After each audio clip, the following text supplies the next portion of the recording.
Olá, tudo bem? Eu sou a Carol Mutafi, como vocês já sabem, eu sou psicóloga, fundadora da Entre-Si, e hoje eu vim falar do 9º capítulo do livro das Mulheres que Correm com os Lobos, que é A Pele de Foca. Esse capítulo em especial, ele parece muito simplinho, assim, ele parece que é uma coisa assim fácil de perceber, mas a gente vai falar de um conhecimento profundo, de uma coisa um pouquinho menos óbvia do que o cotidiano. Então vamos lá. Essa história se passa num lugar extremamente gelado. Conforme eu ia lendo, eu tinha a imaginação de um polo ártico, um lugar assim onde você só vê neve e gelo. E havia um caçador extremamente solitário nesse lugar. Ele tinha tanta solidão, ele chorava tanto de solidão, que o rosto dele chegava a fazer criptas, faziam marcas profundas daquela água que ia escorrendo sempre pelos mesmos caminhos.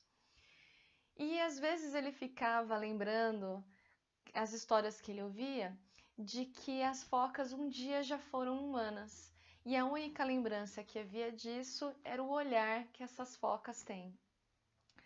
Um dia, esse caçador estava até mais tarde, até o entardecer, caçando, quando ele viu uma movimentação estranha e foi se aproximando, e quando ele chega perto de uma rocha, ele vê no alto várias mulheres dançando, muito delicadamente, uma coisa linda de se admirar. Ele ficou muito feliz de ver que haviam outros humanos naquele lugar tão gelado que ele estava, e ele ficou encantado por toda aquela movimentação.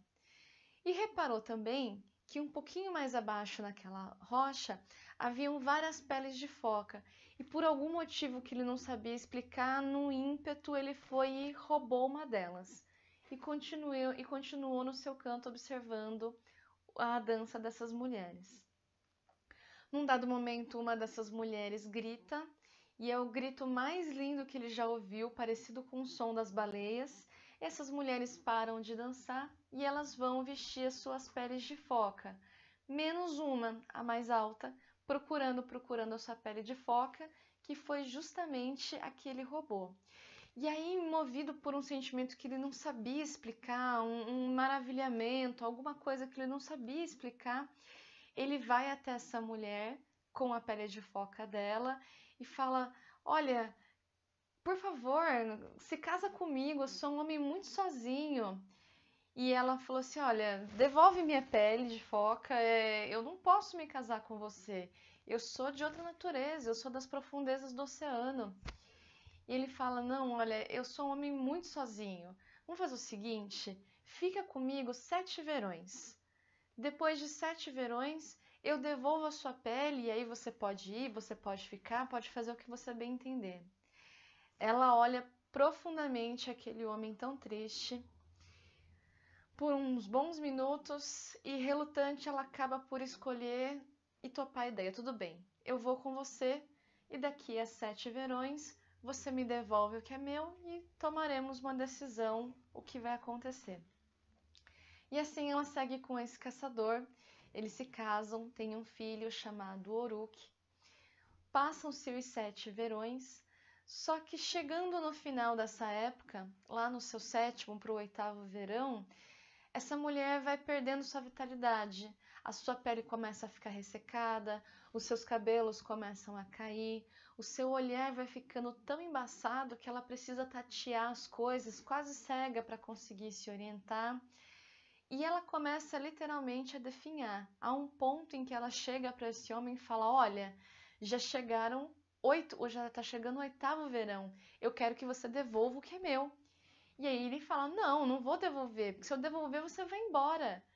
Ela: Olha, eu não sei o que eu vou fazer quando você devolver minha pele. Eu só sei que você precisa devolver o que é meu. E no meio dessa discussão, o Uruk, o filhinho deles, acorda e escuta tudo, o pai e a mãe brigando. E ele, que era assim, apaixonado pela mãe, muito apegado a ela, chora a noite inteira com medo que essa mãe vá embora. Mas, quando ele consegue dormir, depois de tanto chorar, ele é acordado por um vento, um sopro, alguém falando Uruk, Uruk. E ele vai sendo guiado por esse som, sai da casa, atravessa o penhasco. No meio do penhasco ele tropeça numa trouxinha, alguma coisa que ele achava que era uma pedra, mas o que ele encontra é a própria pele de foca da mãe que o pai havia escondido. E ele continua andando em direção a esse chamado, a esse vento que sopra seu nome. Quando ele chega, ele encontra uma foca enorme olhando para ele. Essa foca é o avô dele, mas Orochi não chegou a ter contato com seu avô foca. Ele entra na água lentamente e Orochi volta. Com a pele de foca da mãe na mão, ele sente o cheiro dela e é invadido pelo espírito da mãe. Ele sente aquele aroma como se a própria mãe estivesse ali. E aí ele volta correndo e entrega a pele para a mãe. A mãe, muito emocionada, muito grata, abraça o seu filho e começa a vestir a pele. E aí o filho fica desesperado. Não, mãe, por favor, não faz isso, não vai.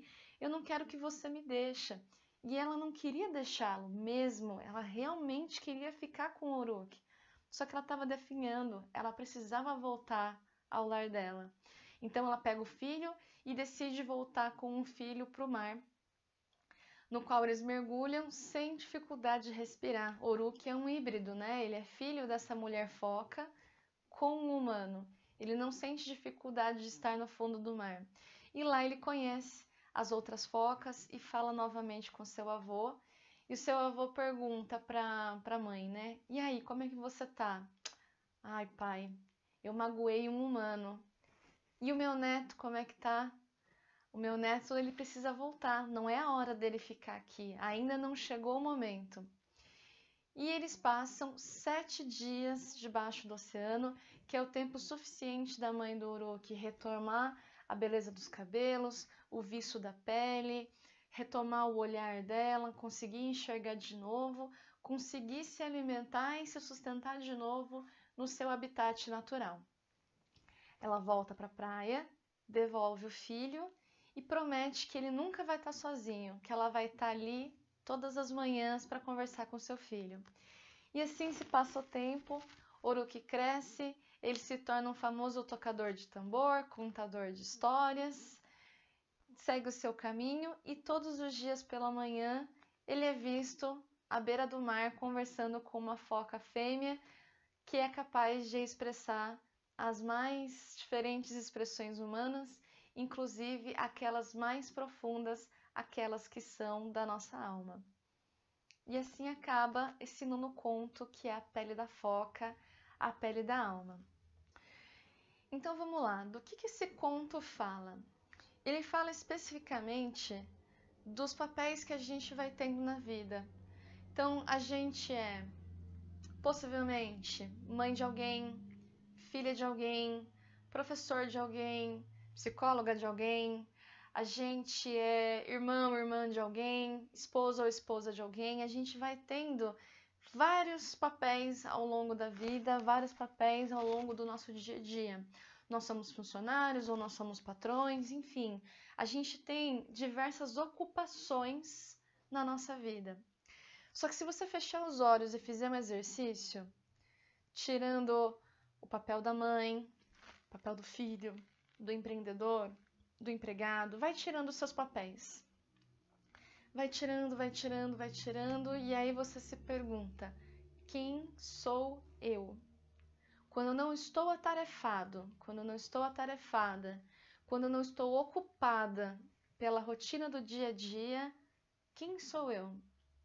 Esse é um lugar muito perturbador, às vezes, de você perguntar.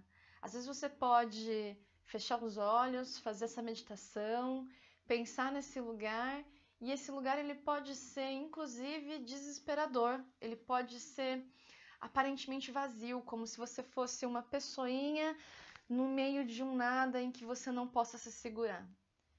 E do que esse conto fala?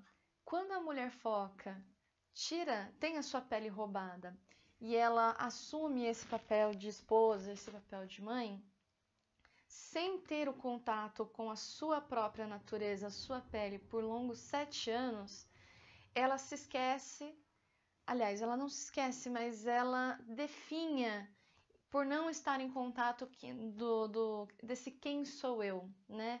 De onde eu vim, quais são as coisas que eu gosto, quais são as coisas que fazem parte do meu mundo. e ela vai definhando, ela vai se perdendo. E isso é muito fácil da gente enxergar na nossa rotina. Por exemplo, a gente está muito ocupado o tempo inteiro. Por mais que você não tenha uma profissão, vamos supor que você está numa situação que você está desempregado ou desempregada. Tem sempre uma casa para limpar, tem sempre uma comida a se fazer, um currículo a se enviar. Existem ocupações a serem feitas. A gente está sempre ocupado com alguma coisa, até mesmo com as distrações. Um Netflix, uma revista, um jogo no celular, um videogame, alguma coisa assim. Quantas vezes no dia, na semana, no ano, a gente para olhar para dentro? A gente para fazer essa reflexão e pensar em nós mesmos, onde quem nós somos, da onde a gente veio, para onde a gente quer ir, para onde a gente quer se projetar.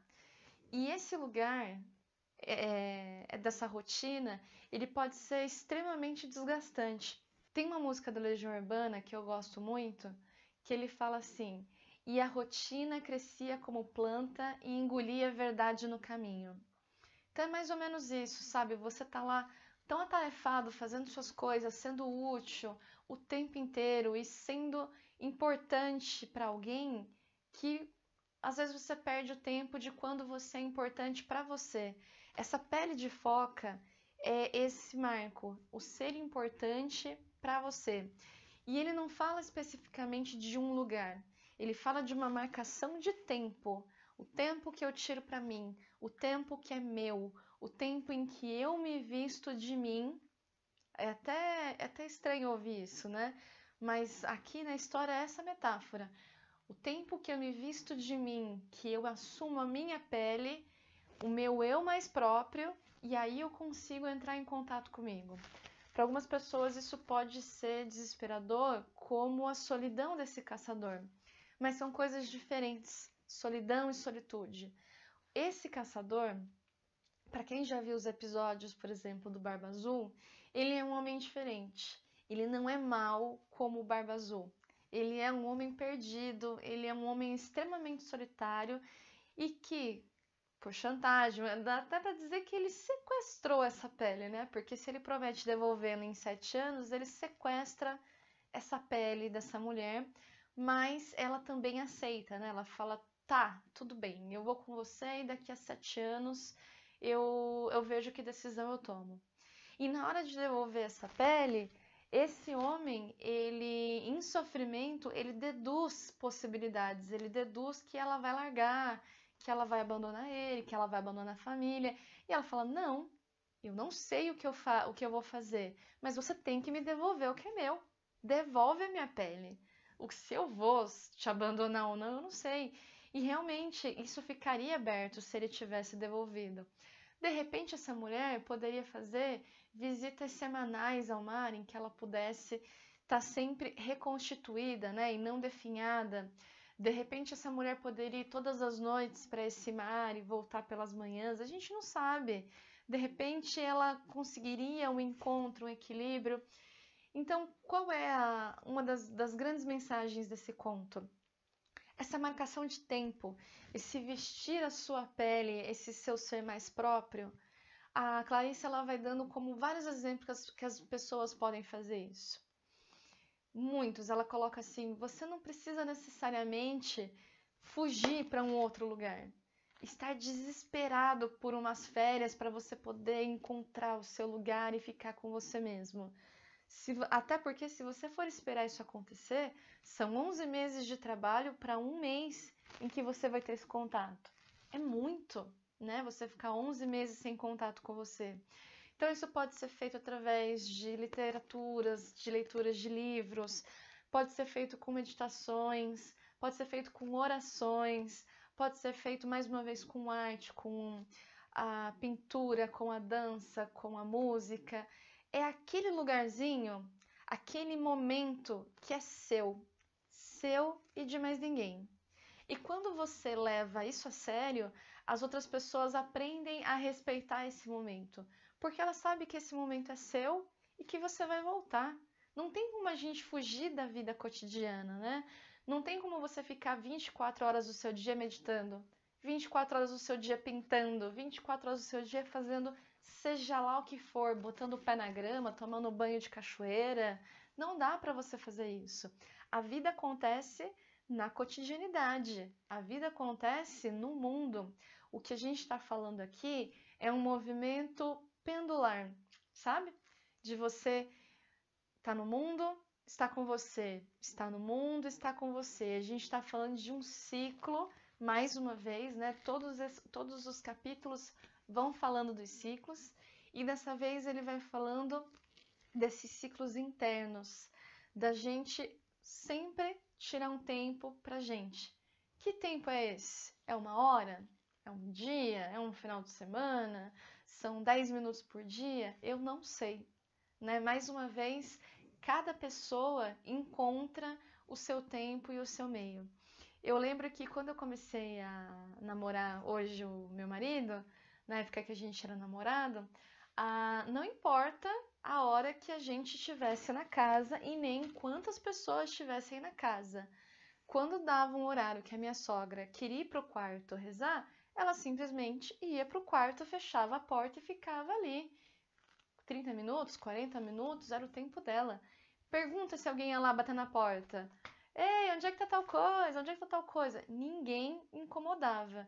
E a dinâmica da casa era tão clara a respeito disso que rapidinho eu entrei na conversa. Ela está no quarto com a porta fechada, ela está no quarto com a porta fechada. Ponto. Não tem ninguém intrometendo, não tem ninguém interrompendo. E é claro que isso é um lugar de conquista, né? Por exemplo, às vezes a gente vai. Uma mãe que tem crianças pequenas, que tá ali sendo requisitada o tempo inteiro. Talvez ela assista esse vídeo e fale assim: Carol, é porque você não tá na minha pele, né, filha? Se você tivesse uma criança de 2 anos ou um bebê de 6 meses mamando de 3 em 3 horas, você não ia fazer esse vídeo. Mas calma, a gente consegue encontrar essas brechas no dia. Talvez elas precisam ser adaptadas. Talvez uma pessoa que tem um bebê de colo, que está amamentando, numa das sonecas do bebê, ela vai ter que tirar esses minutinhos para ela, porque senão ela definha, porque senão ela fica estressada num nível em que ela não dorme mais direito, ela não pensa mais direito, ela não come mais direito, ela só trabalha, ela só faz, só faz, só faz. Uma outra questão levantada aqui no livro e que as meninas do podcast levantaram muito bem são as nossas cobranças internas, né? Será que a gente pode descansar? Será que a gente pode tirar 5 minutinhos pra gente? Será que não é frescura, luxo, futilidade eu pegar ali 30 minutos para mim durante um período da semana ou 2 horas que seja, não sei. Mais uma vez, cada pessoa tem o seu time. Será que isso aí não é egoísmo? E aí eu lembrei de uma palestra que eu assisti do Jonas Mazetti, ele fala sobre Vedanta, que eu achei muito pertinente. É da gente ser o bom egoísta. Você não está fazendo mal para ninguém, você está tirando um tempo para você. Você não está prejudicando uma pessoa, você não está ferindo ninguém, você está se dedicando a si mesma por um tempo. Esse é o bom egoísta. O Jonas até fala, né? Já que a gente é um ser humano e a gente pode calhar de cair no egoísmo, então vamos fazer isso direito. Vamos fazer isso olhando para nós, para as nossas necessidades e respeitando isso. Mais uma vez, a gente está falando de um movimento pendular. Não é você abandonar o mundo e esperar que tudo fique certo, até porque as contas precisam ser pagas, os filhos precisam ser alimentados, criados, orientados, os trabalhos precisam ser feitos, o mundo precisa continuar. Uma coisa interessante também que a Clarissa fala no livro é o seguinte: você tem lá toda a sua rotina, toda a sua dinâmica, todo o seu modo de ser no seu dia a dia. Se alguém fica doente, fica internado, você arranja tempo da China. Eu lembro, por exemplo, que o meu avô, antes dele falecer, ele ficou muitos meses internado. A gente ia se revezando, eu, minha mãe e a minha irmã, a cada 3 dias, uma passava a noite sem dormir, para a gente poder ficar com ele no hospital.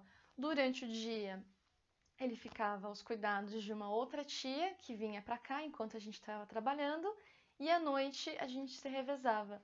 Nós tiramos esse tempo, nós arranjamos essa possibilidade. Então, se a gente consegue se virar do avesso para atender uma necessidade do outro, por que não se virar e encontrar possibilidades e mecanismos de colocar esse tempo para nós na nossa rotina? Porque se o seu filho ficar doente hoje, você vai conseguir. Seu marido vai conseguir, a casa vai se adaptar e a gente vai dar um jeito. Então, se você tem para você que este tempo é de fundamental importância, você vai conseguir firmar esse tempo e ele vai passar a ser natural, como era no caso da minha sogra. Agora, como eu falei no começo do vídeo, né? Este lugar de você dar esse carinho para você, de você vestir a sua pele de foca, ficar em contato com você mesma, para algumas pessoas pode ser desesperador. Algumas pessoas morrem de medo disso. O que eu vou encontrar se eu ficar sozinha comigo mesma? Será que a minha companhia é boa para mim? O que acontece? E aí vários desconfortos podem aparecer desse movimento. Eu, quando comecei a meditar uns 2, 3 anos atrás, isso era muito evidente, era desconfortável eu ficar em silêncio, escutando a minha respiração, eu me cabecear para qualquer lugar. Era assim, eu olhava no relógio, meu Deus, deu 1 minuto. Fechava o olho de novo, respirava, olhava de novo, meu Jesus amado, deu 2 minutos. Hoje eu fico 15, 20 minutos, dependendo do dia, eu fico meia hora assim, e vai que o tempo não passa. Não passa no sentido assim de eu não perceber a passagem dele. Quando eu olho no relógio, eu falei, caraca, já foi. Só que isso foi um movimento de eu estar à vontade comigo mesma, de perceber que eu precisava sair desses momentos de rotina, desses momentos de loucura e me permitir ficar comigo mesma. Então, acho que esse é das mensagens principais desse capítulo. Voltando um pouquinho lá no que a gente falou a respeito dos papéis, mãe de alguém, pai de alguém, etc, etc, de muitas vezes a gente querer fazer um lugar perfeito desse papel. O pai perfeito, a mãe perfeita, a trabalhadora perfeita. Ser, assim, um exemplo de perfeição no melhor que você pode fazer. E nada contra, a gente pode ser muito bom no que a gente faz. Mas buscar uma perfeição sobre-humana é loucura. Quando eu estava lendo esse trecho, eu lembrei de um filme que está em alta no Netflix, que é Felicidade por um Fio, em que a protagonista começa contando a história perfeita dela. O tempo que ela gasta nessa dedicação, dessa vida perfeita, todos os movimentos que ela faz, todo o esforço energético que ela tem de horas e horas do dia dela tentando ser perfeita. E aí, não vou contar o filme, não vou dar spoiler, ele vale muito a pena ser assistido, aliás, é um filme bem bonito, bem empoderador. É um filme que tem tudo a ver com esse livro, né? Das mulheres que correm com os lobos. E você vai vendo assim as mudanças e os lugares que essa mulher vai passando. Então, por esse filme, a gente vê que assim, ela não foge para as montanhas para ser uma monja e conseguir um lugar novo no universo dela. Não, ela faz isso ali, ó, na rotina do dia a dia, só que com os espaços, com uns lugares diferentes, com pontuações, com experimentações. Enfim, é muito legal esse filme, vale a pena assistir. Mas eu acho que a mensagem principal é essa, da gente poder se permitir e criar esses espaços. E aí eu queria terminar o vídeo de hoje lendo um trecho do livro em que a Clarissa vai falando de meios, de como os possíveis de encontrar a nossa pele de foca. Ela fala assim: há muitas formas de voltar ao lar. Muitas são rotineiras e outras são sublimes. Minhas clientes me dizem que as seguintes iniciativas práticas representam uma volta ao lar para elas. Embora eu deva advertir que a exata localização da saída para essa volta de vez em quando, do modo que num mês ela pode ser diferente do que no mês anterior. Ou seja, Não é porque nesse mês eu me encontrei fazendo uma meditação que a meditação vai ser a minha pele de foca para o resto da vida. Pode ser que em outra fase da minha vida eu queira, sei lá, eu queira botar o pé na grama e sair caminhando em contato com a natureza, fazer uma trilha, encontrar uma cachoeira. Hoje pela manhã, quando eu estava atendendo, uma paciente falou de música. Ela, nossa, faz tanto tempo que eu não escuto música, faz tanto tempo que eu não tenho contato com isso, que, poxa, acho que música ia fazer muito bem comigo. Aí até brinquei com a Ana, eu falei, então agora você vai trocar o Netflix pelo Spotify, né? Isso, vai lá, se nesse momento o chamado da foca é a música, vai na música. Se o chamado da foca é a escrita, seja o que for, gente. Eu lembro de um tempo, até bizarro isso. É, Quando eu era bem mais nova, assim, lá na época de criança para adolescente, o meu lugar que eu me sentia mais à vontade, assim, mais comigo mesma, era lendo. E aí, assim, isso pra mim era uma delícia, de eu ficar horas. Eu tinha orgulho de pegar a carteirinha da biblioteca e acabar com a frente e o verso dela antes de acabar o semestre. Era meu prazer fazer isso. À medida que eu fui crescendo, que eu comecei a trabalhar e estudar ao mesmo tempo, a gente trabalhava às vezes sábado, domingo, feriado, numa determinada época da minha vida, isso foi ficando mais difícil de se fazer. Por incrível que pareça, um momento que eu consegui, assim, viajar era quando eu tava passando roupa. Ali, ó, a mão tava fazendo uma coisa, mas a minha cabeça tava em outro lugar. Não era o lugar perfeito? Era a coisa que eu mais gostava de fazer? Não. Mas era um momento que eu podia estar em contato comigo, que eu fazia os diálogos internos, que eu ia pensando em possibilidades e eu estava muito em contato comigo ali. A mão estava ali, ó, trabalhando por si só. E eu estava em outro lugar. Depois eu consegui esse lugar em terapia, né? Durante a faculdade eu já fazia terapia, até porque é, isso é obrigatório na formação de um psicólogo. Não faz sentido um psicólogo que não tenha feito análise durante a sua faculdade e depois em outro momento da sua vida. E aí hoje eu venho experimentando outros meios. Neste exato momento da minha vida, eu tenho experimentado o desenho.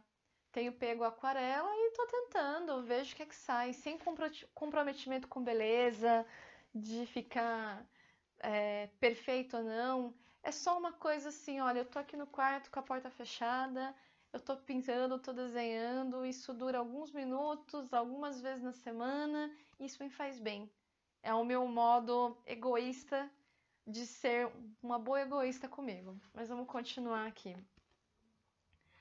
Então ela fala: reler trechos de livros e de poesias isolados que a comoveu, passar até mesmo minutos junto a um rio, um córrego, um regato, ficar deitada no chão numa sombra rendilhada, ficar com quem amamos sem as crianças por perto, sentar na varanda debulhando, tricotando, descascando, caminhar ou passear por uma hora, pegar o carro sem destino em qualquer direção e depois voltar, apanhar qualquer ônibus, qualquer destino desconhecido, tocar um instrumento enquanto se ouve uma música, assistir o nascer do sol, ir de carro até um lugar em que as luzes da cidade não prejudiquem a visão do céu noturno. Olha que bonito isso.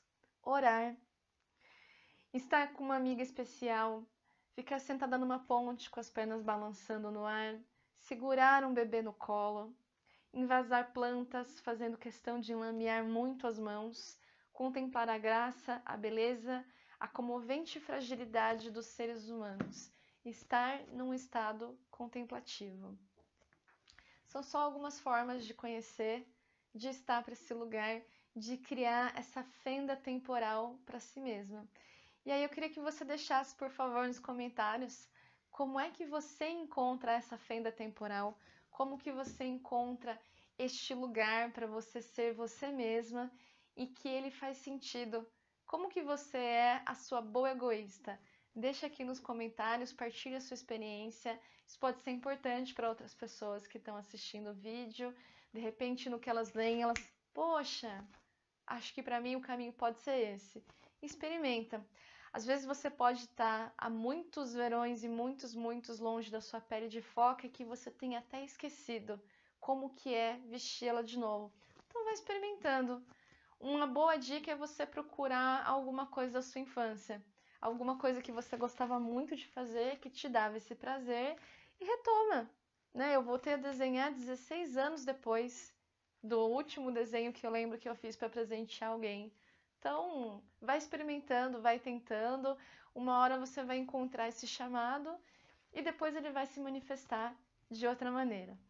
Se você gostou desse vídeo, curte ele, compartilha com mais pessoas que estão precisando de um tempo para si, para que elas possam se inspirar e conseguir fazer esse movimento de volta ao lar e vestir novamente as suas peles de foca.